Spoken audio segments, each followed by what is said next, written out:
ಬೆಂಗಳೂರಿನಲ್ಲಿ CM DCM ಪರ ಘೋಷಣೆ ವಿಚಾರಕ್ಕೆ ಸಂಬಂಧಪಟ್ಟಂತೆ ಘೋಷಣೆ ಪರ್ಮನೆಂಟ್ ಅಲ್ಲ ಅಂತ ಹೇಳಿ ಸಚಿವ ಪರಮೇಶ್ವರ್ ಅವರು ಹೇಳಿದ್ದಾರೆ. ಕೆಸಿ ವೇಣುಗೋಪಾಲ್ ಜೊತೆ ರಾಜಕೀಯ ಚರ್ಚೆ ಆಗಲಿಲ್ಲ.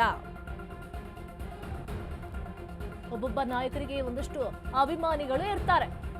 ಸಮಸ್ಯೆಗಳು ಬಗೆಹರಿದ್ರೆ ಇವೆಲ್ಲವೂ ಕೂಡ ನಿಂತು ಹೋಗುತ್ತೆ. ಬೆಂಗಳೂರಿನಲ್ಲಿ ಗೃಹ ಸಚಿವ ಜಿ ಪರಮೇಶ್ವರ್ ಹೇಳಿಕೆಯನ್ನು ಕೊಟ್ಟಿದ್ದಾರೆ. ಒಬ್ಬೊಬ್ಬರಿಗೂ ಕೂಡ ಅಭಿಮಾನಿಗಳು ಸಾಕಷ್ಟು ಜನ ಇರ್ತಾರೆ.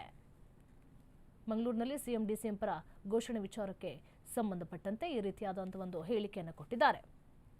ಗೊಂದಲ ಇಲ್ಲ ಅಂದ್ರೆ ಈಗ ಆಚೆ ಕಡೆ ಜನ ಏನೋ ಜೈಕಾರ ಹಾಕೋದಕ್ಕೆ ಏನು ತಡೆ ಮಾಡಕ್ಕಾಗುತ್ತೆ. ನಾನು ನಿನ್ನೆನು ಹೇಳ್ದೇನೆ, ಒಬ್ಬೊಬ್ಬ ಲೀಡರ್ಗೆ ಒಂದೊಂದು ಅಷ್ಟು ಜನ ಅಭಿಮಾನಿಗಳಿರ್ತಾರೆ. ಅವರು ಸ್ವಾಭಾವಿಕವಾಗಿ ಆ ಲೀಡ್ರು ಮುಖ್ಯಮಂತ್ರಿ ಆಗ್ಬೇಕು ಅಥವಾ ಇನ್ನೊಂದು ಸಚಿವರಾಗಬೇಕು ಇನ್ನೊಂದು ಆಗ್ಬೇಕು ಅಂತ ಹೇಳಿ ಅವ್ರು ಜೈಕಾರ ಹಾಕ್ತಾ ಇರ್ತಾರೆ ಹೋದಾಗ ಬಂದಾಗೆಲ್ಲ. ಅದನ್ನ ತಪ್ಪು ಅಂತ ಹೇಳಕ್ ಆಗೋದಿಲ್ಲ. ಅಲ್ಲ, ಗೊಂದಲ ಇಲ್ಲ ಅಂದ್ರೆ ಈಗ ಆಚೆ ಕಡೆ ಜನ ಏನೋ ಜೈಕಾರ ಹಾಕೋದಕ್ಕೆ ಏನು ತಡೆ ಮಾಡಕ್ಕಾಗುತ್ತೆ. ನಾನು ನಿನ್ನೆನು ಹೇಳ್ದೇನೆ, ಒಬ್ಬೊಬ್ಬ ಲೀಡರ್ಗೆ ಒಂದೊಂದು ಅಷ್ಟು ಜನ ಅಭಿಮಾನಿಗಳಿರ್ತಾರೆ.